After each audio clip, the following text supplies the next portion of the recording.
Lonzo Ball makes a bold statement as he comes out and says that he expects to be available for the Chicago Bulls on opening night. We're going to be talking about what Lonzo Ball had to say, and we're going to be detailing exactly the knee injury that he has gone through to get to this point. This is Rico Greenhowe, and this is another episode of Bulls Digest. And before we jump into it, want to let you know that 76% of you guys that watch the videos are not subscribed to the channel. So make sure you hit that subscribe button so you can stay up to date with the latest news and happenings around your Chicago Bulls.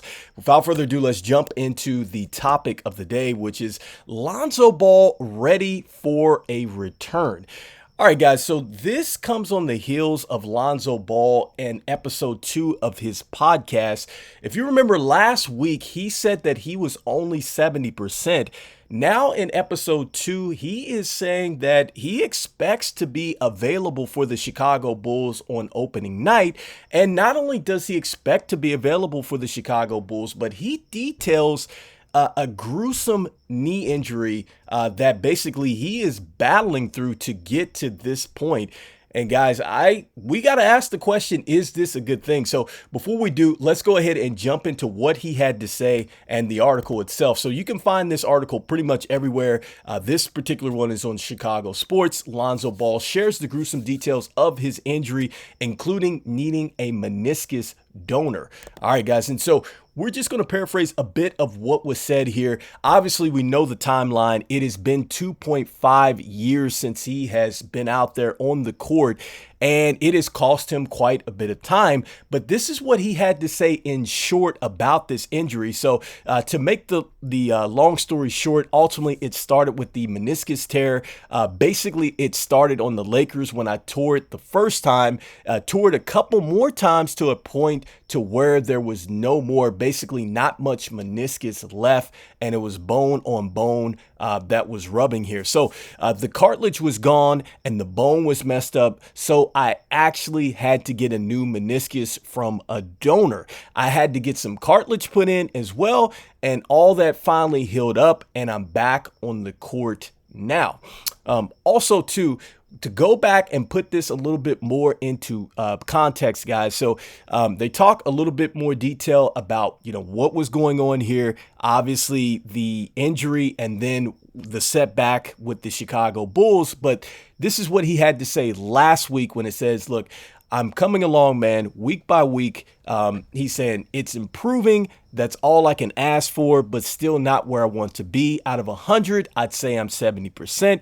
Good enough to play, but it could still get better. I still got a long summer ahead of me, but definitely looking forward to the future. And here's his bold statement of today on the second podcast, which is he has a lofty expectations, but he says, look, I firmly believe that I'll be able to suit up for the Bulls this season. That's the plan that I'm on, and I haven't had any setbacks. I expect to play the first game. All right, guys. And so lastly, we'll wrap it up with this. We know that he just picked up the $21.3 million option, and clearly the Chicago Bulls have been on a wait-and-see situation.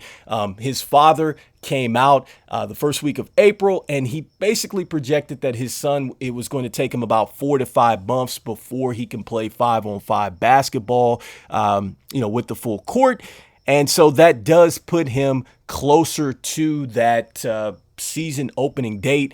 And so that is right on par to what his father said. That's right on par to kind of what the reports have said as well, guys. And so, look, let's unpack this, shall we? So, the details of the injury, let's start off there. All right. So he has had a meniscus tear with the Los Angeles Lakers, and he is basically admitting that it has been something that has progressively been an issue for him.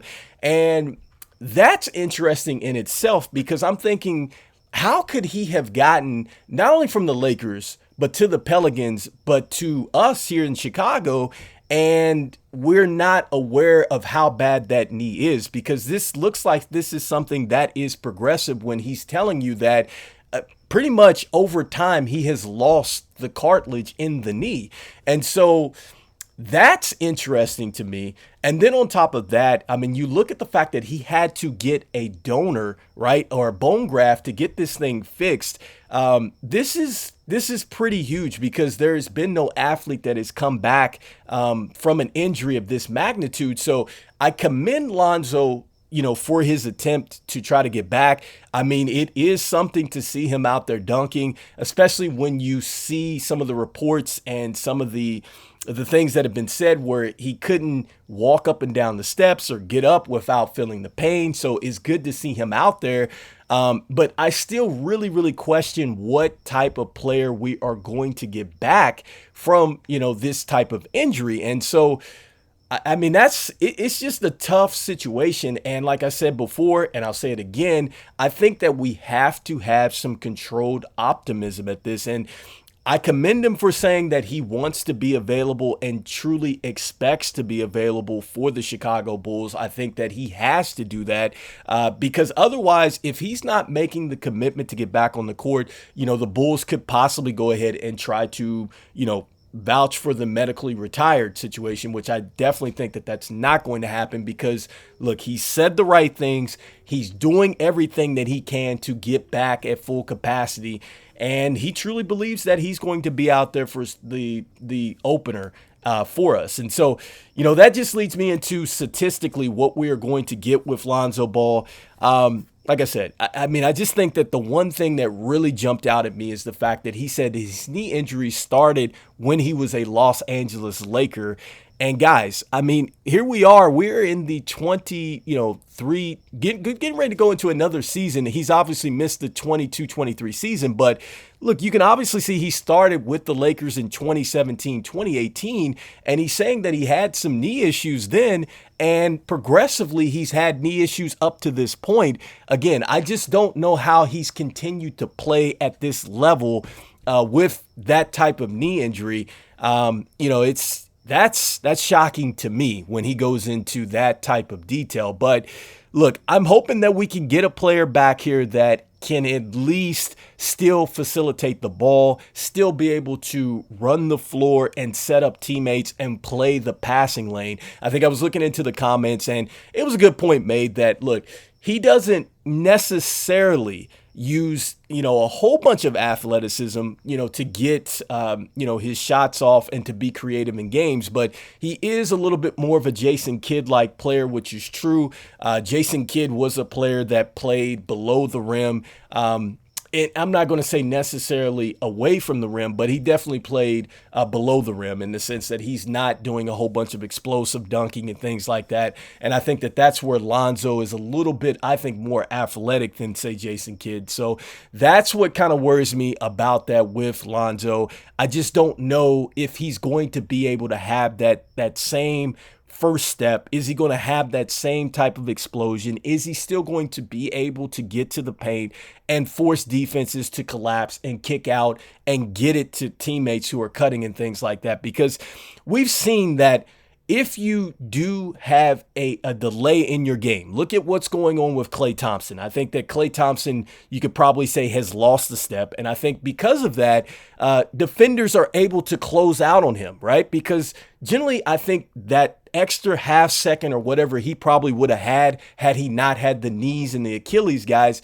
he would probably be able to get some of these shots off and they would not be necessarily as difficult. And I think that maybe is what Lonzo is going to run into. I think that now defenders might be able to tighten up a little bit on him if he happens to lose a step. And then on top of that, we have to ask ourselves, guys, if Lonzo Ball is out or he's coming back, now it's what type of player are we going to get to it? Does he really gel with Kobe White? Does he gel with Dosunmu? Is he going to gel back with the current unit that we have? And that's where it gets interesting because I'm like, does Coach Billy Donovan just throw him out to the starting lineup? Do you have him come off the bench? That's really my biggest question here. It's like, do we do that for Lonzo Ball? Like, what exactly are we going to get from Lonzo Ball? And really, nobody really knows until we get close to time.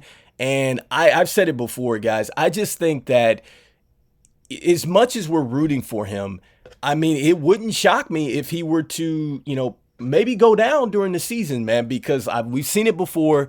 We've seen one of our star players come back from a knee injury and then he only lasted 10 games. And so, guys, let me know in the comments what you guys think.